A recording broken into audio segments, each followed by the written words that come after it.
imma ħammur ix-xogħol u ħammur daqsxejn tard mis-soltu bħalissa 11, imma dalgħodu ħadd il-meetings li kelli mid-dar għax meta ġejt biex nibda nipprepara hekk realizzajt li ma kontx ħalħaq nasal fil-ħin għaliex kelli meeting fid-disa u ma kontx naf bih, kont naf bih ġast insejt li kien illum. U allura ħadthom mid-dar u issa ħammur ix-xogħol għaliex il-meeting li kelli spiċċaw qabel ma mmur ix-xogħol għandi il-coats li għadni rrid noħodhom għar-retail.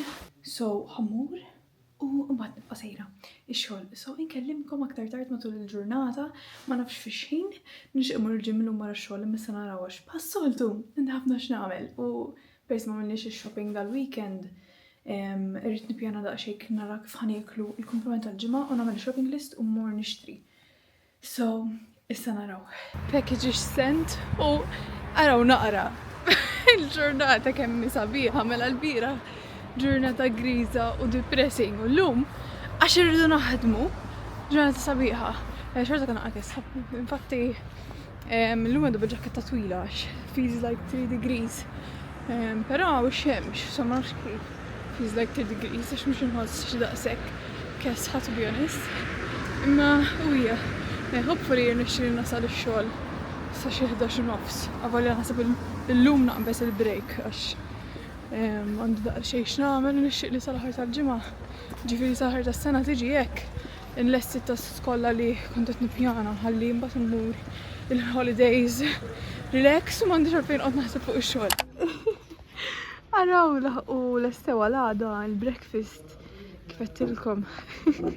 Se nara li għamlu ħaġa simili. Kemm mbuħ tajjeb, kemm festive. Hello, rridx nimxi. Għavalli daqsxejn tard biex nħarġ nimxi ġifieri għaliex xil-4 bħalissa. Imma illum id-ġejt li ħanibqa' ħarira aktar l-uffiċċju forsi ndum sa xi 6 għaliex ġalodu bdejt tard.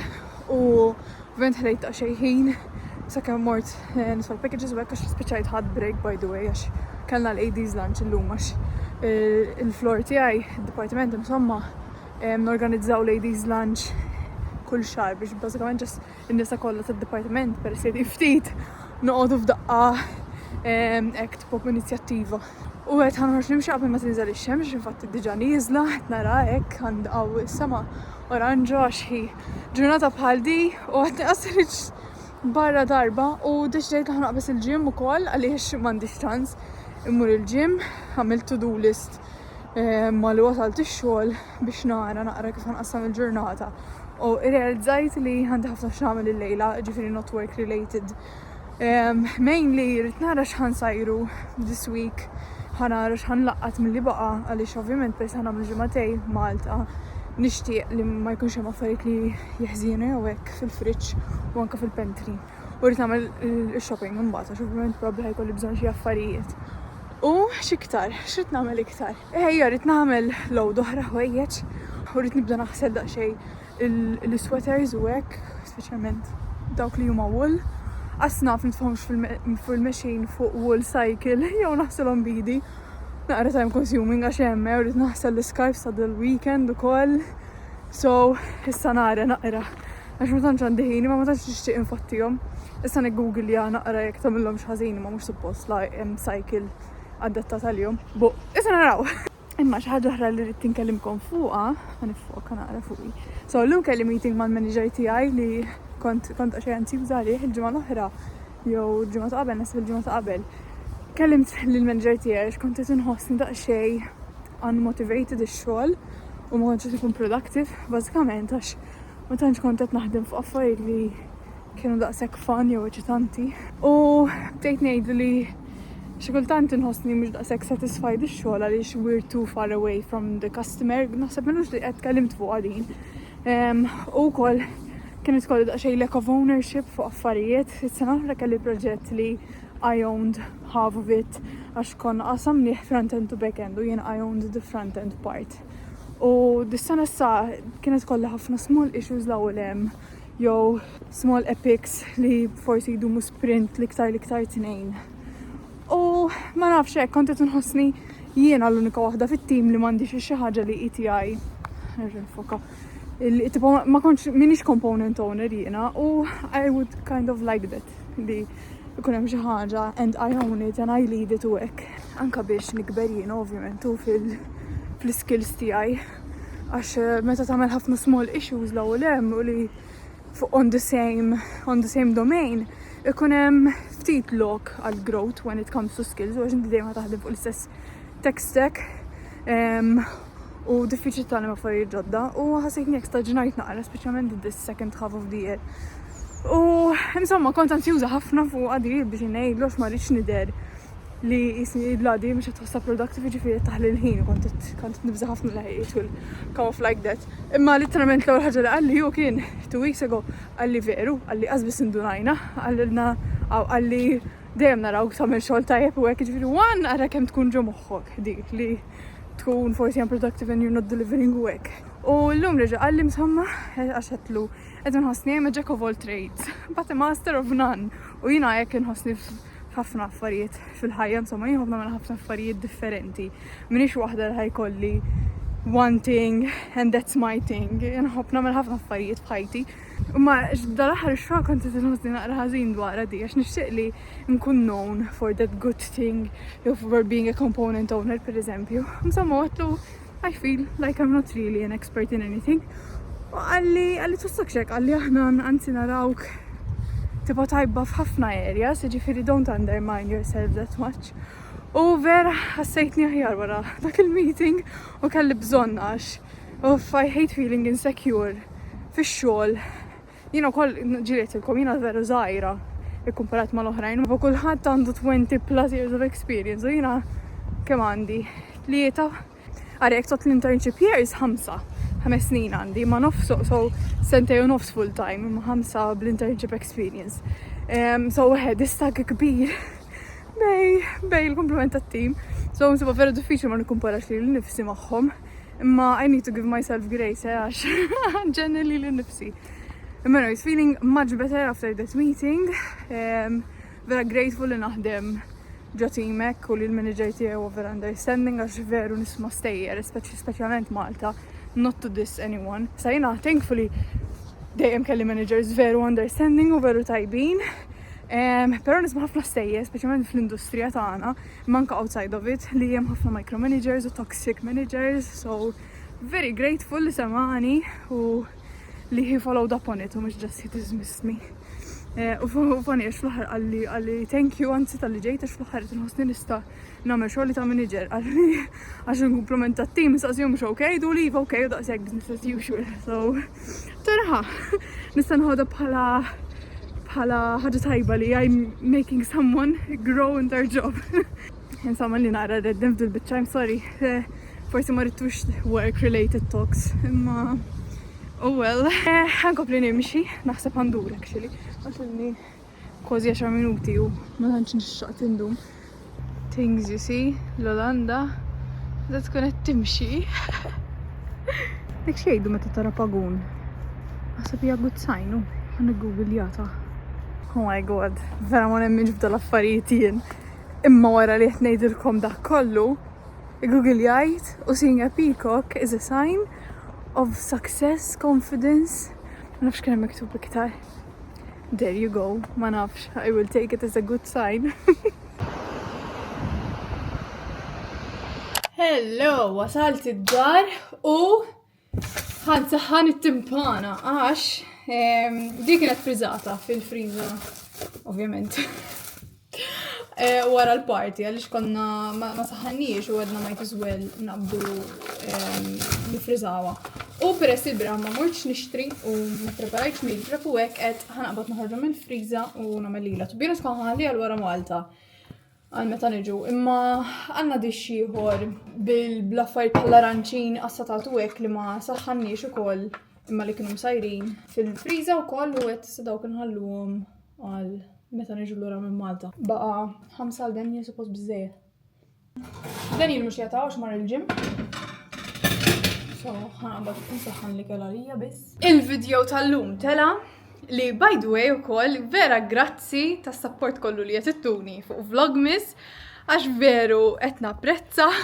U vera qed nieħu gost ukoll bil-kummenti li qed ħalluli u l-engagement fuq. Don't get me wrong, ta' veru napprezza min jara l-videos, anka silent watchers jiġifieri.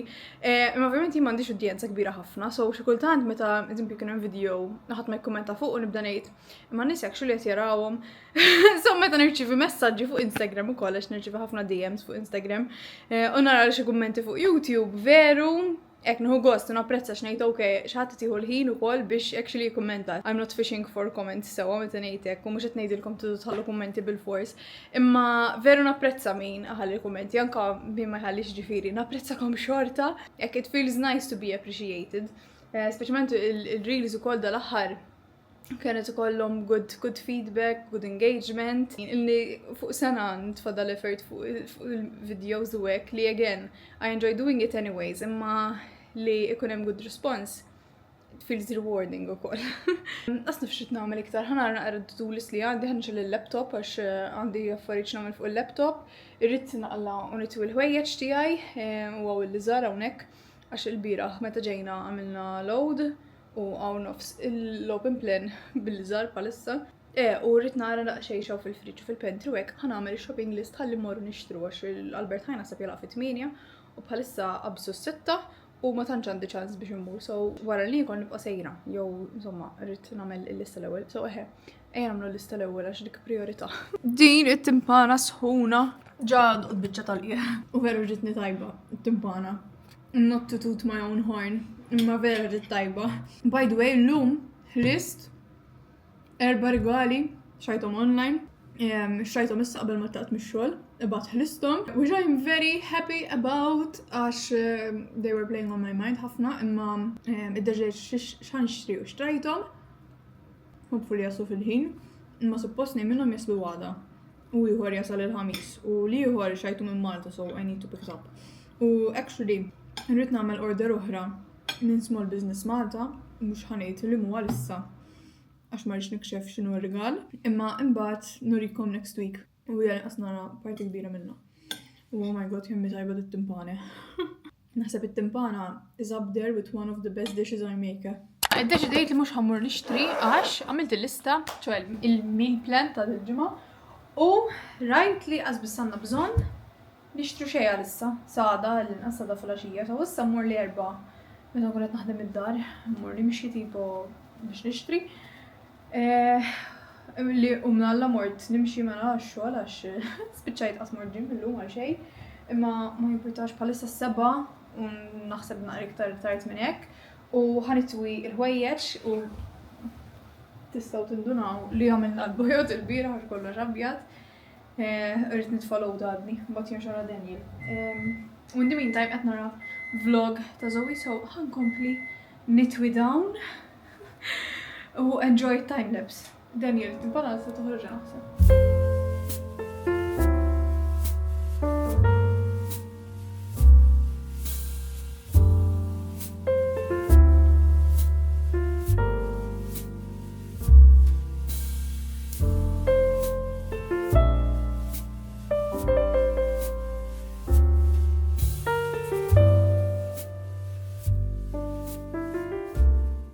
Nixsilt u dawn ġel id-dawl, wasal il-ħin li naħslu daw. U d-deċidejt li ħanaqbad naħsluhom fil-washing machine għax għandi detergent apposta għal-wool u materjali hekk u qed taraw kemm għandi għawis biex naħsluhom kollha bidi. U għandi ieħor fil-kamra tal-banju actually irid inġibu.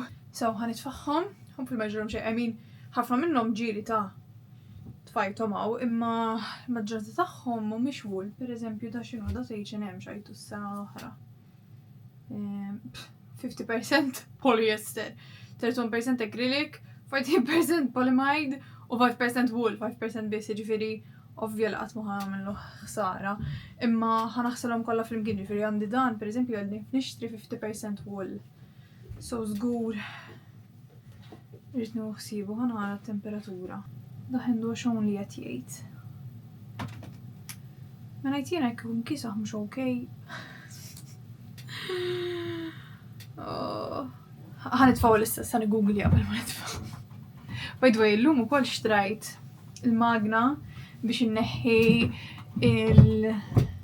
l-inċejver, xajt l-inċejver online għaliex ix-xogħol bħal da żmien ikollna tipo bonus u parti minnu tista' tieħdu voucher minn Boll u jekk tieħdu voucher minn Boll tifranka daqsxejn ħarira taxxa, finta it's taken from the gross amount. U insomma parti minnu ħadtu bħala voucher so sarit nużaħ u l-ħaqt xtrajt di wkoll għax rrid nixtri anyways u sibt l-aħħar waħda li kienet reviewed ma nafx kienet għalija 23 euro. Hopefully, supposta da tisal. So għada fil-każ naddu l-ħwejjeġ kollha li għandna bija. Okay, mela iċċekkjajt sejt liħor. U it's safe nitfaw fil-washing machine on a wool setting, ġifiri għax rajt li dak huwa apposta to mimic hand washing. Però temperatura tkun baxxa. So rridu nagħmluha low spins. Okay, jiena m'għandix inqas minn 600. Dix ġifiri. Ma nafx x'inhi dis setting. Tarawa dis setting. Ma nafx x'tiffoka. Ma nafx x'tfisser. Ħarġu bil-mobile. So d-deċidejt li ħanħallija 100 aw 600, sorry, mhux rinsehold apparentament fisser li wara l-aħħar rins ġest ħalli l-ilma but you need to drain manually, so you know, as it's the least messy option, hopefully it will be fine. U xaġa ħar tal-limtu kol minn Instagram, tara thank God for social media, li idealment woolen garments nixxifhom mux hanging imma laying down f'xugaman għaliex jekk id-dendilhom hawn jitwessaw speċi peress li bit-tuqol tagħhom stess jiġġabdu. U ma kellix idea, so the more you know. Ħriġtom ara għamiltom, twajtom fuq ix-xugamani, fuq il-mejda, issa Daniela għandu jkollu jikol mad-desk, għax ma nafx kemm ħajinxfu, ma nafx se naraw. Imma tajjeb ġew, I mean il-peress dal-materjali meta nġessorbu l-ilma kienet biżejjed 600 ma nafx jgħidu l-RPM għax ma ħarġux b'xebalma u da baqa tajjeb ukoll ma xrinkjax. Sorry, naf li mhux kelma Maltija. Imma rranġajtu naqra u da l-sweater aħbeċ. No regrets li xtrajtu. Nħares lejh u ngħid oh my god, kemm sabiħ, kemm bil-deċiżjoni tajba. I will, kif tgħid, ħajkun prized possession għal żmien twil għax veru sabiħ like. Issa qatt ma rajt ħaġa bħalu fil-ħwienet. Iktar huwa hekk wieħed li tara fuq it-television f'xi series jew films antiki hekk, so veru għal qalbi. U l-oħrajn to be honest għax m'għandix biżejjed spazju, but sfajthom batti nxarthom hawn. Surifet ukoll, I mean maħsulin so it's okay li qegħdin flimkien. Għax mi xorta mhumiex materjali tajbin ħafna like daw kollha. Daw H&M, da Stradivarius, ġifieri u plastika mill-darba xortu mek ġifiri, ma ħiġulhom xejn. Ma dawk peress li 50% wool qed ħanprova nħu daqsxejn ħsiebhom. Jiena kont għadha mad-desk neditja għax qed neditja reels li ħanitfa' this week u oh my god kemm qed nieħu gost neditjhom. Ħsibni li ħatkun xi ħaġa tedjanti għax għandi xeba footage. Imma veru kuntenta biex qed jiġu, speċjalment il-voice overs. Veru tiġobni l-creative flow ta' tikteb il-voice over insomma mbagħad tqabbilhom mal-clips li għandek. Veru qed nieħu gost nikkrejhom dar-reels. U I know they will get better as the days went on. Bdew jiġuni ċertu affarijiet f'moħħi u bdejt niffilmja affarijiet differenti jew hekk. So I'm hoping li l-wieħed li ħajħorġ għadha jkun tajjeb. Tal-lum diġà actually veru mar tajjeb, surprisingly ma ħsibtux ħajmur daqshekk tajjeb għax just jiena nitkellem fil-mic mal-kamera. Imma qed nieħu gost nisperimenta daqsxejn editing styles differenti. Hopefully daw jintlaqgħu tajjeb ukoll. Jiena ħanħallikom hawn għaliex ma tantx hemm iktar xnejt fil-video tal-lum u plus irid nidditih ukoll id-9:09 u nixtieq nlessi l-edit tar-reel u mbagħad nidditja dan. Imma illum vera tunħasni tajjeb wara x-xogħol hekk. Jiddispiċina għal ma mortx il-ġim, ġifieri għax stajt mort fil-verità, imma u jew żgħid dik biex għall-inqas naħodha easy u mhux ħafna ġen li naħseb it's good still li I treat myself u li nħu ħsieb tiegħi nifsi minn dak l-aspett ukoll. Narakom għada għal ġurnata oħra għada fil-għodu għand il-breakfast tax-xogħol kif ġattilkom illum u veru eċitata x'is-sena l-oħra veru kien tajjeb u kulħadd ikun dressed up hekk u it's good vibes all around. Naħseb ħanilbes dik il-qmis il-ħadra li lbist fl-ġurnata ta' vlogmas kont ħanilbes il-ħamra. Imma is-segretarja tad-dipartiment tiegħi qalet you have to be tipo flashy ma nafx kif qalet. U bdejt ngħid li l-ħadra iktar appropriate għax iktar out there, għax m'għandix affarijiet iktar festive għax l-sweater ħanħalli ħamis għax għandna il-Christmas party. Issa veru bye.